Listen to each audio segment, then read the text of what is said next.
The snow hid her body, but not the truth of what she'd survived. A broken man with a war wound and a haunted woman on the edge of death were about to collide in a moment that would change both their lives forever.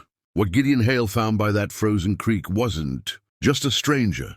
It was the beginning of a story neither of them had chosen, but both of them would have to live. Before we dive into the story, don't forget to like the video and tell us in the comments where you're watching from.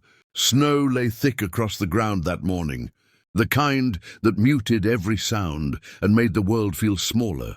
And Gideon Hale felt the familiar tight pull in his injured leg as he stepped out of his cabin. The cold bit into his face while he adjusted the wool coat around his shoulders, breathing out a slow cloud that drifted away and vanished. He scanned the quiet yard the way he always did, checking the barn roof, the fence line, and the trees beyond the narrow path, because old habits never left him. No matter how many winters had passed since the war, he walked toward the creek at a steady, practiced pace. The sun had barely risen, leaving most of the forest washed in pale blue light. Gideon's limp showed more today. The cold pushed into the old bullet wound and tightened the muscle around it. He pressed his gloved hand against his thigh for a moment, steadying himself before continuing down the narrow slope. The creek ran under a thin layer of ice, the current visible in the slow shift of dark shapes beneath. Gideon started to kneel to check the trap he'd set the night before, but a shape farther down the bank pulled his attention away. It wasn't an animal, it wasn't a log. It was a human body lying half-covered in snow. His pulse jumped once in a sharp, controlled beat. He didn't rush toward her. He made himself scan the trees first, turning slightly to make sure no one else waited nearby. Only the wind moved through the branches. He approached slowly, step after step, until he was close enough to see she was a young woman, her clothing in tatters, her long black hair, the beaded leather still visible beneath the frost. Her skin had lost much of its color. Her lips were cracked. Her wrists were red and swollen. The skin scraped raw, as if rope had torn into them for days. Gideon crouched beside her with a grunt of effort. His heart hitched, not from panic, but from something heavier. Something like the memory of too many broken bodies he'd found after battles long ago. He pushed the memory down and focused on her breathing. It was faint, uneven. She was alive, but barely. He touched her shoulder. "Can you hear me?" No response. Her eyelids twitched at the movement, but she didn't open them. Her body trembled once, a sharp, involuntary shake caused by cold more than fear. Gideon felt a knot of urgency climb up his spine. If he left her here to fetch help, she wouldn't last an hour, and there was no one else around. He was the only person within miles. He slid his arms beneath her, adjusting his grip until he could support her head and back. Her weight pressed against him in an uneven slump, and he felt her ribs shift with the effort of breathing. She was lighter than she should have been. Starvation, cold, or both. As he stood, his leg throbbed hard enough to make him grit his teeth. He tightened his jaw and kept moving, lifting her carefully so her head wouldn't hang. He didn't know her name or what had been done to her, but leaving her wasn't something he could do. Not anymore. Not after the war. Not after losing too many people because he'd acted too late. Snow broke under his boots in a slow, heavy rhythm as he carried her up the slope. Her hair brushed against his coat, stiff with ice. She made a faint sound, something like a breath-hitting pain, but never opened her eyes. Gideon shifted her slightly, tucking her closer to shield her from the wind. By the time he reached the cabin, sweat had formed at the back of his neck despite the cold. He kicked the door open with his heel and stepped inside, closing it with a solid thud. Warmth from the stove hadn't reached the far edges of the room yet, but it was enough to keep a person alive. He set her gently on the bed, lowering her until her head rested on the old pillow. Her fingers curled weakly. One of them brushed his coat sleeve, and he froze for a second, wondering if she was waking. But her hand dropped again, limp. Gideon moved quickly. He fed more wood into the stove until the flames rose higher. He filled a small basin with warm water and set it near the bed. He lifted the quilt and pulled it over her slowly, watching how her body reacted. When warmth touched her skin, she shivered hard, a painful, uncontrolled reaction, then eased back into stillness. He sat down in the single chair across the room and watched her for a moment, letting the tension in his shoulders sink. His heartbeat steadied. He listened to the faint crackle of fire, the subtle rasp of her breathing, and the silence between them. He didn't know who she was. He didn't know who had hurt her or if someone would come searching. But the sight of her lying half dead by the creek had struck something in him he couldn't ignore. He leaned back slightly, rubbing the stiff muscle in his leg. "You're safe here," he muttered under his breath. Even though she couldn't hear him, he stayed seated, sharpening his knife in slow, careful strokes while keeping her in the corner of his vision. She didn't move again, but her breathing, though fragile, kept going. For the first time in months, Gideon didn't feel completely alone, and that feeling unsettled him more than he expected. Late morning light entered the cabin in thin stripes through the small window, warming only the spot where it touched. The rest of the room held a steady chill, the kind that lingered even with the stove burning. Gideon Hale sat on the floor beside the wood box, sorting through dry pieces he'd set aside the night before, when he heard a shift behind him. A blanket rustling, a sharp intake of breath, the subtle sound of someone waking from a place of pain. He turned his head slowly so he wouldn't startle her. The Apache woman was awake. Her body stayed stiff under the quilt, shoulders raised, breath caught halfway between a gasp and a warning. Her dark eyes scanned the ceiling, the walls, the corners of the room in quick, sharp movements before they locked on him. She didn't speak. She didn't blink. She stared as if assessing whether she had woken in danger. Gideon stayed seated. He rested both hands on his knees, letting her see he wasn't reaching for anything. "You're inside my cabin," he said quietly. "Found you by the creek yesterday." Her gaze flicked to the door immediately, as if measuring distance, speed, and the condition of her legs. Gideon saw it all in one glance. The instinct to run, the distrust formed from too many hands that hadn't helped her in the past.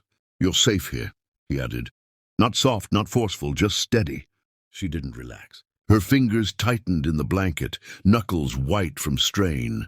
Her breathing grew uneven, catching each time she recognized an object in the room. A chair, a rifle leaning against the wall, boots by the door.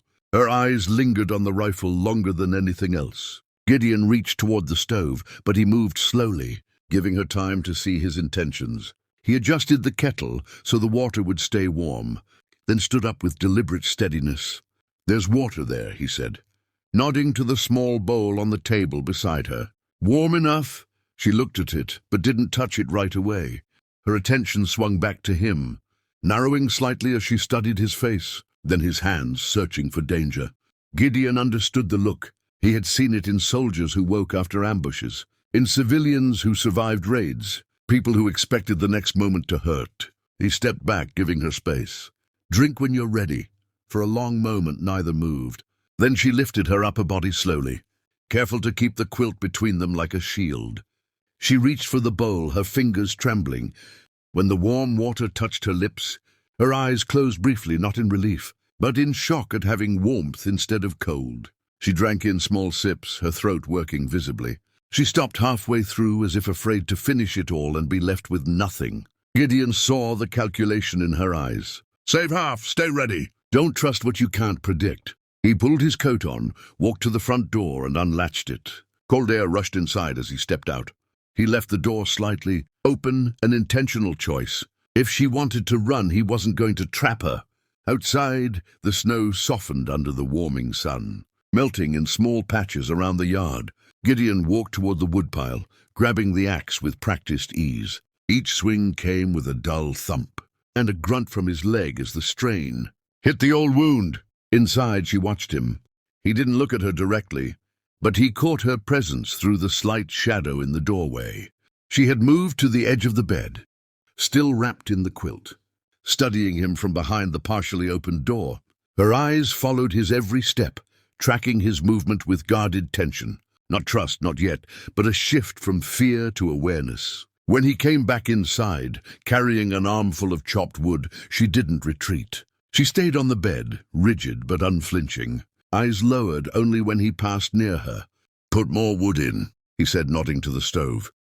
"Keeps the cold off." She didn't respond.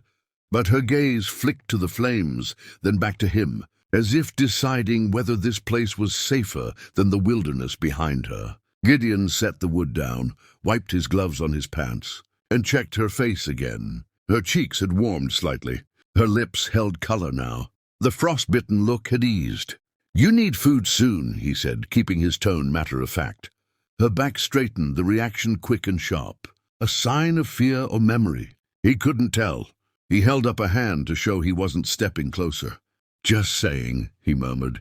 The room fell quiet again, except for the faint pop of the fire and the muffled sound of melting snow dripping from the roof. He didn't know her name yet, but her presence felt solid, like she had weight in this space now. She lowered her gaze and rested one hand on her thigh. Her fingers twitched, then steadied. She was fighting the urge to flee. Gideon could see that clearly, but she stayed seated. She stayed. That choice, small as it was, struck something deep in him, something old and rarely touched.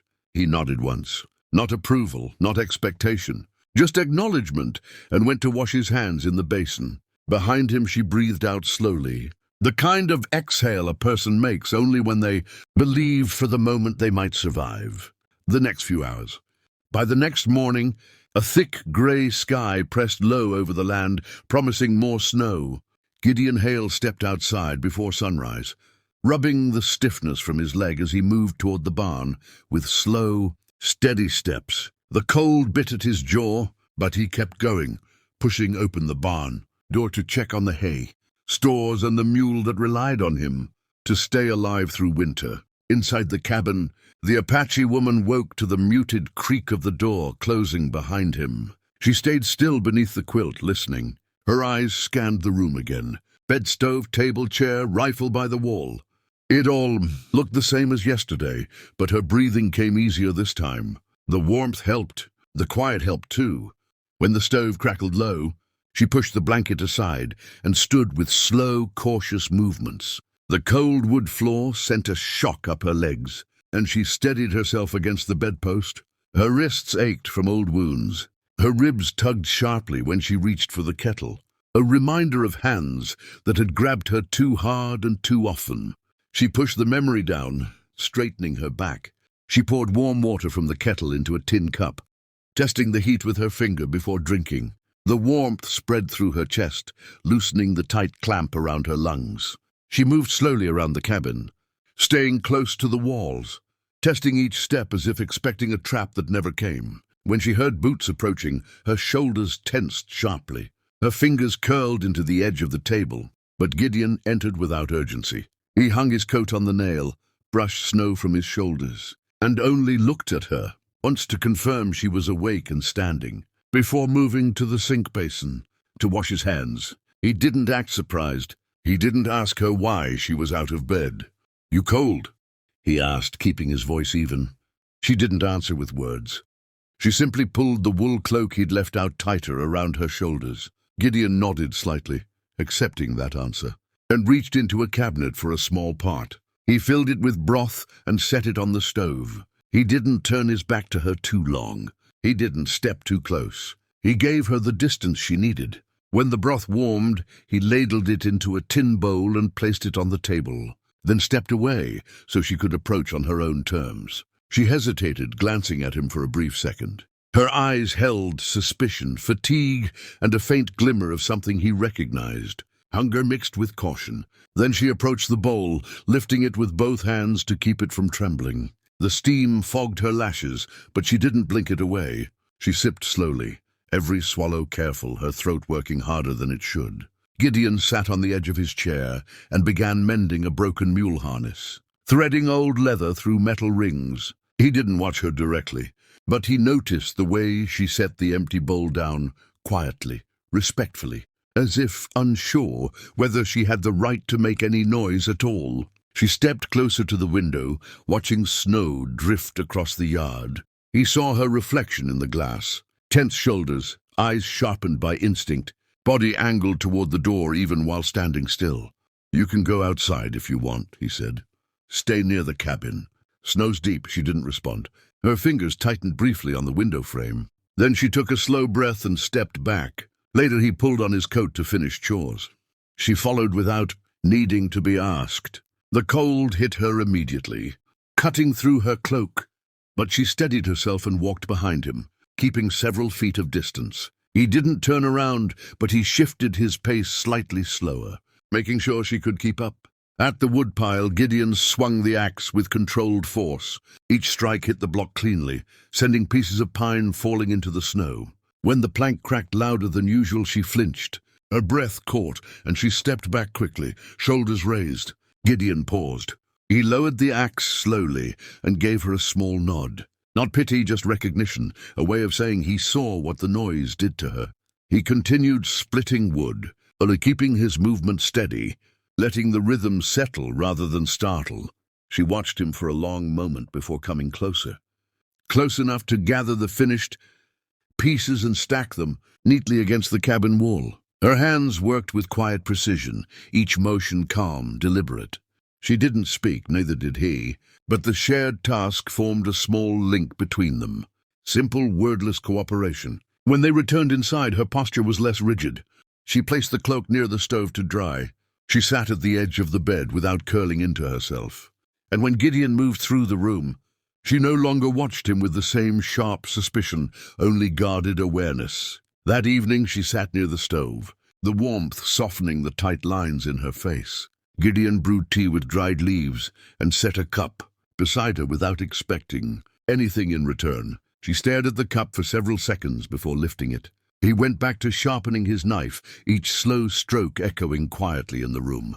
Her eyes drifted to him, not in fear this time, but in calculation, trying to understand the man who had found her in the snow and expected nothing from her since. She didn't trust him, not yet, but she no longer looked at the door like she needed to escape the moment he turned away. It was a small change, but it was the first. The knock came again, sharper this time. Merrick froze with his hand halfway to the coffee pot. No one came up this far into the foothills unless they were lost, desperate, or looking for trouble. He set the tin cup down slowly and moved toward the door, boots quiet on the rough planks. "Who is it?" he called. Silence. Then a faint voice, thin and strained. "Please, I just need a minute out of the cold." He pulled the door open a few inches. The woman nearly collapsed forward. Cole caught her by the shoulders, surprised by how light she was. Her coat was too thin for a Wyoming winter. Torn at the sleeve, her dark hair matted with frost and sweat. Her eyes flicked up to his, wide, alert, and afraid. "Easy," he said, guiding her inside. "You'll fall if you don't slow down." She staggered to the chair by the stove and sank into it, shaking hard. Cole shut the door and threw the iron latch, then crouched to stir the fire higher. "You're freezing," he muttered. He poured hot water into a mug, added a pinch of sugar, and held it out. "Drink," small sips. Her hands trembled so badly the mug rattled. She obeyed anyway. "My name's Elena," she said after a moment. "I didn't know where else to go." Cole studied her without meaning to. There was dirt on her face, dried blood at her hairline, and a deep bruise along her jaw. She tried to hide by turning her head. "You running from someone?" he asked. She hesitated too long.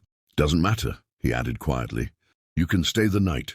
Storm will get worse before morning." Relief flooded her face, followed quickly by something darker, fear that hadn't gone anywhere. That night Cole gave her his spare blanket and slept in his chair with the rifle across his knees. He told himself it was just caution, just habit. But near midnight he heard it. Hoofbeats, slow, deliberate, too controlled to be a wandering ranch hand. Cole eased to his feet and peered through the frost-lined window. 2 riders stood at the edge of the clearing, and one of them was staring straight at his door. "If you want." He stood in the half-dark of the cabin, breath slow, every muscle tight. Outside, the horses shifted their weight, snorted softly, metal tack giving a faint clink in the cold. The knock came, harder than before. Cole lifted the rifle just enough to rest it against his shoulder. "Go back to sleep," he murmured to Eleanor, though he knew she was already awake. Another knock, then a voice, rough and carrying through the thick door. "Evening, friend. Sorry to bother you so late."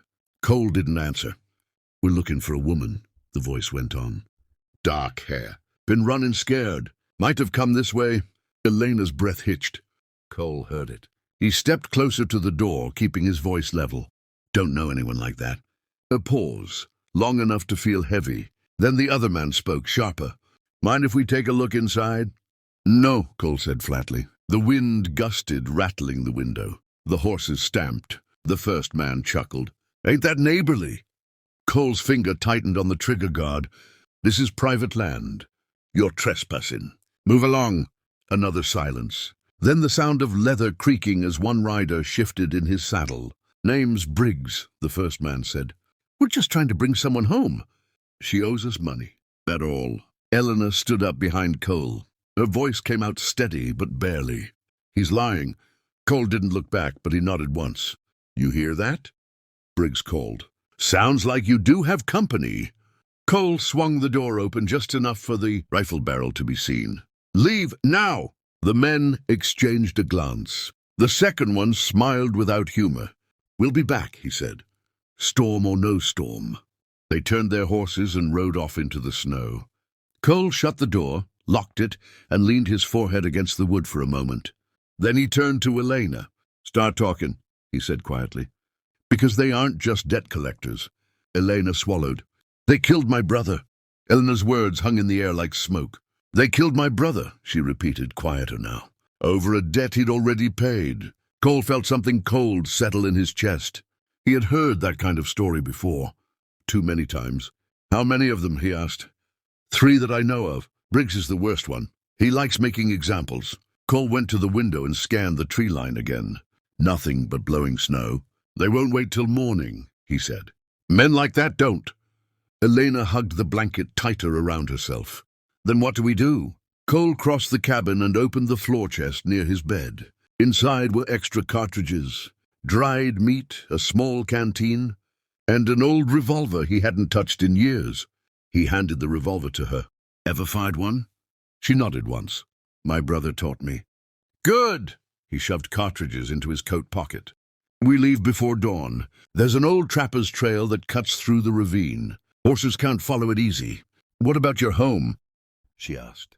Cole looked around the cabin, the stove, the table, the years of quiet order. They already found it, he said.